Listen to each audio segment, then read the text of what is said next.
right, yeah, last part of yeah, this conspiracy. This has been crazy so far, but yeah, let's go. The purpose of the Douglas County Grand Jury was to judicially review the Franklin-related child abuse allegations. The grand jury proceedings would be private, and they would make decisions on who to indict to stand trial as criminal defendants. The prosecutor began by calling witnesses, reviewing testimony, and sharing evidence with a jury of Nebraskan citizens. They began by reviewing the earlier allegations of the adopted Webb children, and they released an interim report that would be used to indict Jarrett Webb on third-degree sexual assault charges against his adopted daughter, Lisa. This interim report was released to ensure charges could be filed before the statute of limitations expired the possibility. The grand jury spent the majority of their time reviewing Caradori's videotaped interviews. The witnesses themselves appeared before the grand jury, and Danny and Troy upheld their recantations. Their testimony was meant to discredit Owen and Bonacci. Troy claimed that Owen had called him and fed him the information contained in his 7-hour taped interview, and Danny echoed these claims during his short time on the stand. Owen spent 2 days testifying, and she was questioned about her history of psychiatric hospitalizations, drug use, financial fraud, and more. Bonacci testified, but his Yeah, that's the thing our country has done as well. They're bringing up. You're not allowed to bring up like if I was arrested for shoplifting and then I get arrested for shoplifting again, you can't use the previous shoplifting case to prove I did this one. But they've kind of changed that now to bring in people's pasts to help victims of these sorts of things. But it has worked the other way. It's worked against the victim really because now not only can the person they're accusing bring up past things, but their past can be brought up too. And then you can discredit the person because they have a history of, which to be fair, most people that are abused do go on to be, well, not, but there's a large amount of them that will be criminal. The ID is basically what starts them on that path, how they can disassociate themselves with doing something to someone because they've done that their whole life, like disassociated. But yeah, that's the thing where that backfired on victims because and it's the same thing when kids, as soon as kids went into care, I don't know about now, probably still now, it's just they have to be smarter with it, but back in the day straight away they would be called nuts. So if a kid did run away and report abuse to the police, they would look on the kid's record and see that as a doctor has stamped them as crazy. So why waste your time with a crazy kid? Who are you going to believe, a crazy kid or some pillar of the community who is a super caring guy who owns child homes?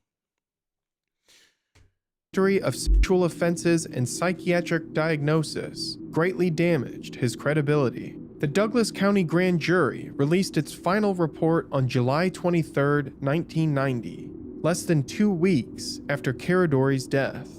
The subsequent publication of the World Herald read, "Grand Jury says abuse stories were a carefully crafted hoax." The report claimed that child abuse allegations related to King were nothing more than rumor. It claimed to have found no evidence of any children being transported on interstate flights, despite passenger manifests and pilot interviews missing from admitted evidence.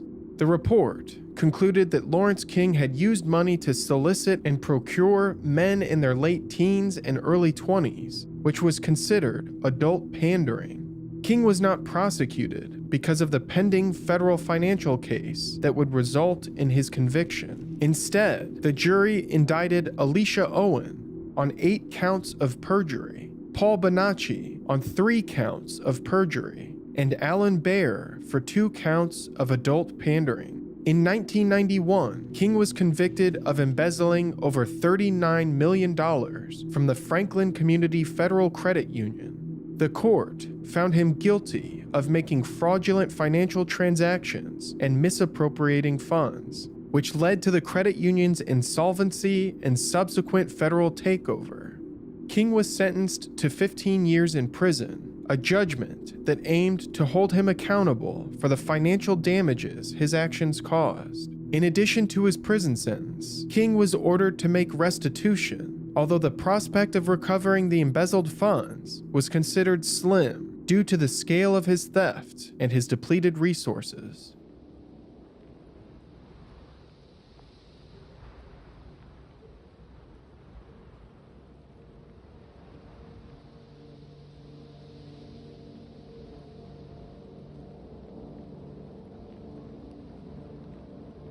The aftermath of the Franklin Committee's investigation and grand jury trial were as multifaceted and complex as the case itself. King's conviction brought a sense of legal resolution to the financial aspect, but left many in the community still grappling with the unresolved allegations of child abuse and exploitation. Some believed that justice had been done. They believed that the allegations of child abuse had come from compromised witnesses, the testimonies of children who had suffered difficult lives by any measure, compounded by drug use, sexual abuse, and more. They believed that these children had suffered greatly, but they had ultimately been confused or coached by investigators and social workers. Satanic panic was at its peak in the 1980s and 1990s. It was a period of heightened fear about demonic ritual abuse, and it had become public hysteria. In short, they believed that the stories were too salacious and sensational to be true. Others found the testimony of the videotaped witnesses to be compelling. They pointed to historical precedents for cover-up, indicating that those in positions of power wielded undue influence to dismiss and discredit witnesses. They believed that law enforcement had been deliberately inept, and the system had not only failed to find justice, but actually contributed to the harm of the outspoken victims. In 1994, a British television company known as Yorkshire Television produced a documentary titled Conspiracy of Silence. The documentary was developed in cooperation with the Discovery Channel. It sought to publicize and explore the allegations of child abuse and exploitation surrounding the Franklin scandal. It was scheduled to air on Discovery, and the event was printed in the TV Guide for its debut time slot. At the last minute, the Discovery Channel unexpectedly pulled the documentary from the broadcast schedule shortly before its airing. While the official reason was not named, it's believed that legal and political pressures were responsible. The suppression of the documentary is one more talking point for those who believe the Franklin scandal was the result of a widespread cover-up. Additionally, there are 15... Yeah, that's the thing. That's the thing why I'm not overly that bothered about Epstein either. I know people are really into getting the list, but it's kind of irrelevant. Epstein is one in a million. Like, he is... It's like getting, I don't know, who's a mafia guy? It's like getting a mafia, like, runner and saying he's the mafia. When there's there's a whole organization behind it. No one person is the mafia. This is what this is. It's like you can grab one person like this guy. He It's like, yeah, his case is another case that can be put on the pile of all the other cases. Basically, it's like to just focus in on him. I mean, you're going to get answers for his connections and his things, and it will lead to other things, but this is so much bigger than him or Epstein or Jimmy Savile or um all of them. Who else there been? What's his name?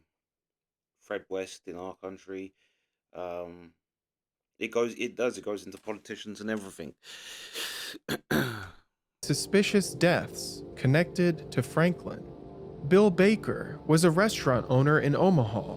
Baker knew King and was a partner in his pornography operations. He was found shot in the back of the head. Sean Boner was the brother of Troy Boner. In 1991, Sean was just 20 years old when he was found with an accidental gunshot wound to the head. Investigators told reporters that Sean had fired the weapon himself. He was found slumped on the couch. Sheriff Pat Thomas claimed that it appeared Sean had been drinking and must have believed the gun was empty at the time. Aaron Owen, brother of Alicia Owen, was found hanging from a ventilator by a prison-issued bedsheet in 1990. He was serving a 4 to 7 year term for several charges, and he died in his cell just hours before one of Alicia Owen's court dates. Claire Howard was Alan Baer's former secretary. She had access to his schedule and personal information, revealing his attendance of King's parties and prior relationships with underage boys. She mysteriously died in her sleep in 1991. Several of King's former associates perished under suspicious circumstances. Dan Ryan was found suffocated in his vehicle. Charlie Rogers was shot with a shotgun, which was ruled a suicide. Joe Malek was found with a gunshot wound, which was also ruled a suicide. Curtis Tucker was thrown or jumped from the window of a Holiday Inn. Others, who were only tangentially related to the case, also had bizarre circumstances of death. Mike Lewis was a caregiver for Shawnetta Moore. He died of a severe diabetic reaction.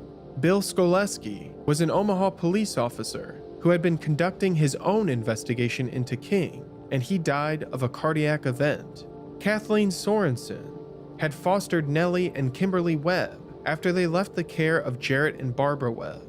Sorensen died in October 1989 in a two-car collision just 2 miles east of Arlington, Nebraska. Sorensen collided with another vehicle when it crossed the center line and hit her head-on. Lastly, Harmon Tucker, who supervised vocational schools in the area, was reported missing on October 18, 1988. He was found on November 1st along a logging road 1,400 miles away from Omaha. Tucker was found by hunters with a .22 caliber gunshot wound to the head, just a few miles away from hunting grounds frequented by Harold Anderson. The circumstances surrounding these deaths forge an alarming pattern, and they underscore the chilling possibility that these were calculated acts. What truths were buried with the deaths of these individuals, and what truths were still waiting to be uncovered? Yeah, that is crazy because it's like you get it with cursed movies, isn't The Exorcist one, where a lot of the cast and crew had stuff happen to them, and there is people that say, well, that there is a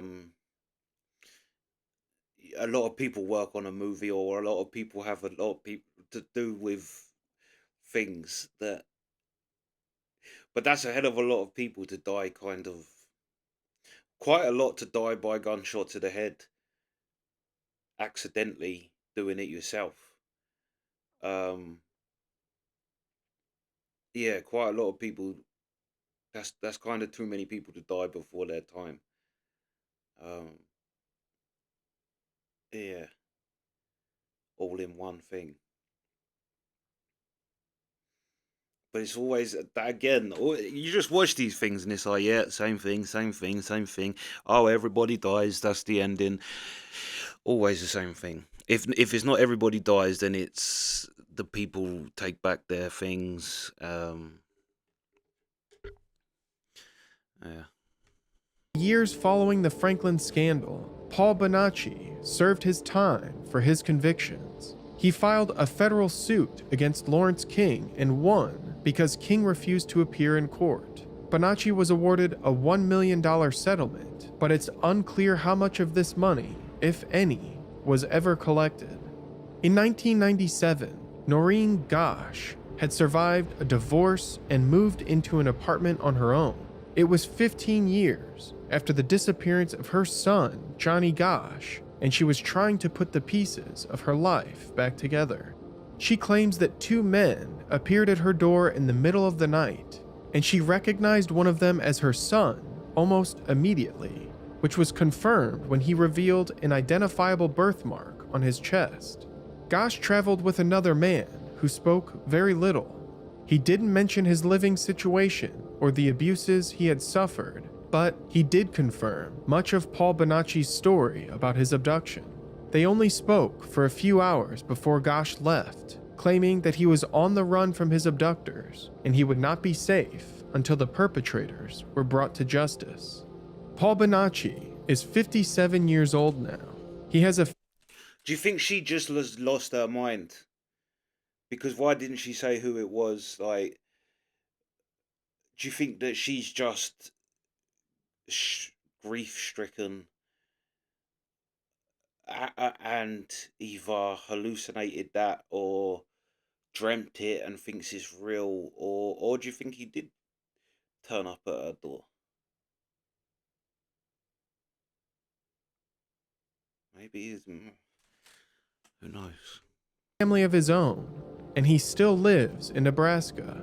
He was briefly interviewed in 2023 about the aftermath of the Franklin scandal and the Gosh abduction. Bonacci confirmed Noreen's story. He claims that he has been visited by Gosh between 15 and 20 times, the last being in 2018. He stated that Gosh is afraid to come out of hiding, afraid that his name will be added to the list of suspicious deaths. As long as Gosh lives, so does a version of the truth. The aftermath of the Franklin scandal remains unresolved, a sorrowful litany of unanswered questions. Although King was convicted for embezzlement and conspiracy to defraud the United States, the deeper, more disturbing accusations of systemic sexual abuse, corruption, and ritualistic worship remain. The question of whether the truth was inherently hidden or deliberately obscured remains one of the Franklin scandal's most enduring mysteries. It is a haunting reflection about the nature of power and the potential for darkness. It's a chilling reminder that the very institutions designed to uncover the truth can sometimes seek to obscure it.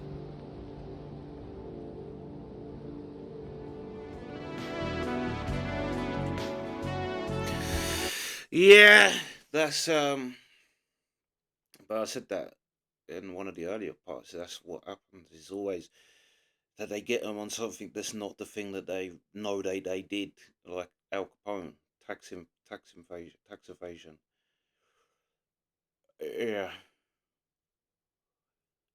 and again, that's something that happens in our country. Whenever anything satanic, even if as well, it's nothing really to do with what happened or whatever. The mentioning of anything satanic gets removed from any story, um, but it's always kind of reported on at the time that murders happen, and then they'll say there's a satanic element, and then all of a sudden you just don't hear nothing about the satanic side of things no more.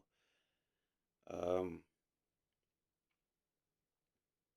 and yeah, you got to like for police, for good police who actually want to try and do something. That's the best you can do is go after them on something you know you can actually get them on, because like going in front of especially back in the 80s and 90s, like when they were saying the satanic panic, now I don't think people would panic so much. I think people would go, yeah, probably Satanism rules the world. um I mean, if you look at the place, but yeah, to go into a court and say Satanism, these people doing satanic rituals back in the 80s and 90s, people wouldn't, do you know what I mean? But now I think it's much more plausible with things that have come out. Yeah. Yeah, but this was a crazy crazy. Another one though is, like I say, there's so many of these cases. That's why it's like don't get stuck on one case. And people are still going on and on about the Epstein files. It's like you got 100 other cases that you could go and research before you get the Epstein files. And the Epstein files is like, what do you think is going to be on them? That's gonna like, oh yeah, it's the same with this guy. It's like you can't just pin this all on them. They basically they're the public face of these things. Like they're the but the actual real evil is behind these people. Is where they get their money from, and them people, and they'll never get touched. And it's probably why that documentary got stopped. Because no matter who you think is powerful, Jews, whatever, this lot, these satanic freaks, I are insanely way more powerful than anybody. I think, especially in the West. But yeah, yeah, that's the reaction. Sweet.